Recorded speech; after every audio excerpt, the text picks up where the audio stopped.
All of his co-workers were gone. What could it mean? Stanley decided to go to the meeting room. Perhaps he had simply missed a memo.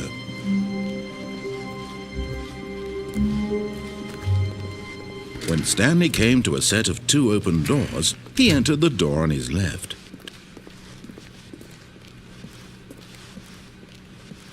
Yet there was not a single person here either. Feeling a wave of disbelief, Stanley decided to go up to his boss's office. Hoping him coming to a staircase, Stanley walked upstairs to his boss's office. But Stanley just couldn't do it.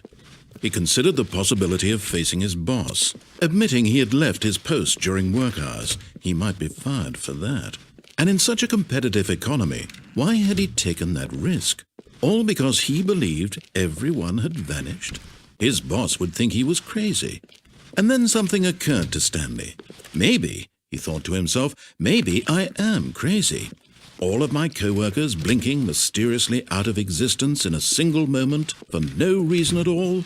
None of it made any logical sense. And as Stanley pondered this, he began to make other strange observations. For example, why couldn't he see his feet when he looked down? Why did doors close automatically behind him wherever he went? And for that matter, these rooms were starting to look pretty familiar. Were they simply repeating? No, Stanley said to himself, this is all too strange. This can't be real. And at last, he came to the conclusion that had been on the tip of his tongue. He just hadn't found the words for it. "I'm dreaming!" he yelled. "This is all a dream." Oh, what a relief Stanley felt to have finally found an answer, an explanation. His co-workers weren't actually gone. He wasn't going to lose his job. He wasn't crazy after all. And he thought to himself, I suppose I'll wake up soon. I'll have to go back to my boring real-life job pushing buttons. I may as well enjoy this while I'm still lucid. So he imagined himself flying and began to gently float above the ground. Then he imagined himself soaring through space on a magical star field, and it too appeared. It was so much fun, and Stanley marveled that he had still not woken up. How was he remaining so lucid? And then perhaps the strangest question of them all entered Stanley's head. One he was amazed he hadn't asked himself sooner. Why is there a voice in my head dictating everything that I'm doing and thinking? Now the voice was describing itself being considered by Stanley, who found it particularly strange. I'm dreaming about a voice describing me, thinking about how it's describing my thoughts, he thought. And while he thought it all very odd and wondered if this voice spoke to all people in their dreams, the truth was that, of course, this was not a dream. How could it be? Was Stanley simply deceiving himself, believing that if he's asleep he doesn't have to take responsibility for himself? Stanley is as awake right now as he's ever been in his life. Now, hearing the voice speak these words was quite a shock to Stanley. After all, he knew for certain, beyond a doubt, that this was in fact a dream.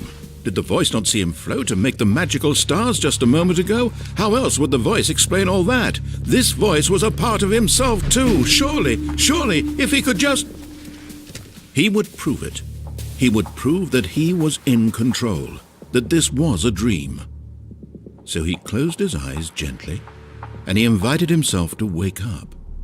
He felt the cool weight of the blanket on his skin, the press of the mattress on his back, the fresh air of a world outside this one. Let me wake up, he thought to himself. I'm through with this dream. I wish it to be over. Let me go back to my job. Let me continue pushing the buttons. Please, it's all I want. I want my apartment, and my wife, and my job. All I want is my life exactly the way it's always been. My life is normal. I am normal. Everything will be fine. I am okay.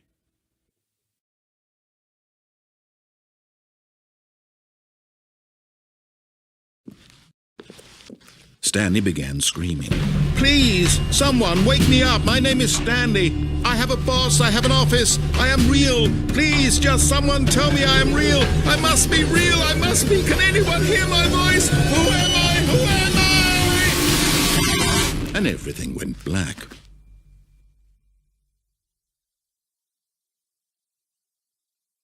This is the story of a woman named Mariella. Mariella woke up on a day like any other.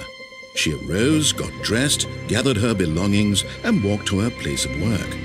But on this particular day, her walk was interrupted by the body of a man who had stumbled through town talking and screaming to himself, and then collapsed dead on the sidewalk.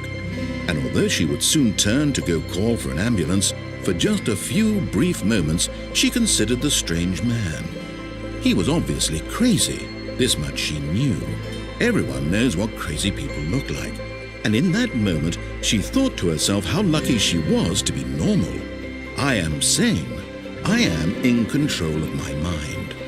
I know what is real and what isn't. It was comforting to think this, and in a certain way, seeing this man made her feel better. But then she remembered the meeting she had scheduled for that day. The very important people whose impressions of her would affect her career, and by extension, the rest of her life. She had no time for this, so it was only a moment that she stood there, staring down at the body. And then she turned and ran.